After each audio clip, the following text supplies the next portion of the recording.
So wait, where did you start? San Diego. I started with like Bobby Lee, Nick Cannon, Darren Carter, like that group, the late 90s in San Diego. Really? And it was weird because I had two different cliques, I call it, because the first time I ever went up to the Comedy Store, I'll never forget it. I wasn't 21 and I got a Sunday night spot. I was like one of the last people up. So it's like 1 a.m. There's probably 10 people in the audience, but there's like 15 comics in the back. And the comics started heckling me. And I was like, and it wasn't like heckle like you suck, but they were laughing at shit they shouldn't have laughed at and distracting from what I was doing. Yeah. And I was getting so frustrated because you got 5 minutes and you're nervous as shit. So I had a beer in my hand and I'll never forget. I was like, hey, you guys in the back, keep heckling because I'm only 20. I've been drinking this club all night. Why don't I call the cops and shut this fucker down? And when I say the lights went off, a guy came and literally out of a movie threw me out of the front of the Comedy Store, like grabbed the back of my shirt and threw me out. And I did like a front roll in front of the Comedy Store in La Jolla. And I got up and dusted myself off. And I said, well, I can't come back here, but I think I could talk shit. Yeah. Yeah. And I was banned for like a year and I couldn't go back up. So by me being banned, it lit the fire like I want to be a stand-up. So I was in the Navy at the time. So Hold on, you were in the Navy? Yeah, I was active duty.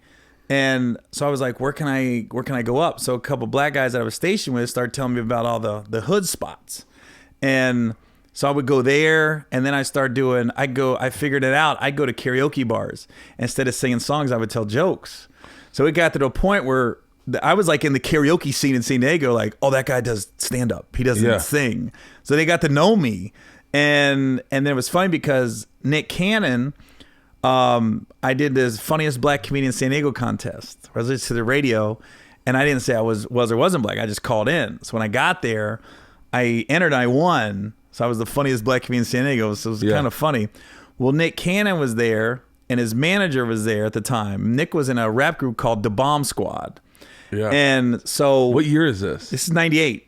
Yeah, okay. And his manager was like, yo, you're funny, man. This is right before he started doing Nickelodeon, I bet. Well, I'll tell you the whole story. This is how it all played out. So his manager goes, there's Guy Tori's Fat Tuesdays at the Comedy Store. So when I say I've never done the original room at the Comedy Store, I've done the main room. I would do Fat Tuesdays. Yeah. I just wouldn't do the original room. And he goes, Guy Tori's doing it. He goes, I can get you on. And I was like, okay. So he got me on at Fat Tuesdays at the Comedy Store. And Nick rode up with us. And Nick was like 16, 17 years old at the time. Yeah. We get back that one time at the Comedy Store, Magic Johnson's people saw me. And Magic had that talk show called The Magic Hour that lasted like 6 months. I remember that show. So they was like, yo, Magic's looking for a sidekick. And they was like, they liked you. And I was like, really? Keep in mind, I've been doing stand-up like 6 months. I didn't have a lot of material. Yeah. And ended up, I think Craig Shoemaker became his sidekick on the show. Yeah. And I went and I came back to LA, drove up, met with Magic, came back down, didn't get the job, but I was editing a VHS tape of my act to send to Magic's people because I was making it up. Like literally I was having guys film me like that week. Like I got to get a highlight reel. I don't have one. Oh yeah. So Nick came over with his manager and Nick goes, I think I'm going to start doing stand-up. And I go, you should. And it was like an epiphany, right?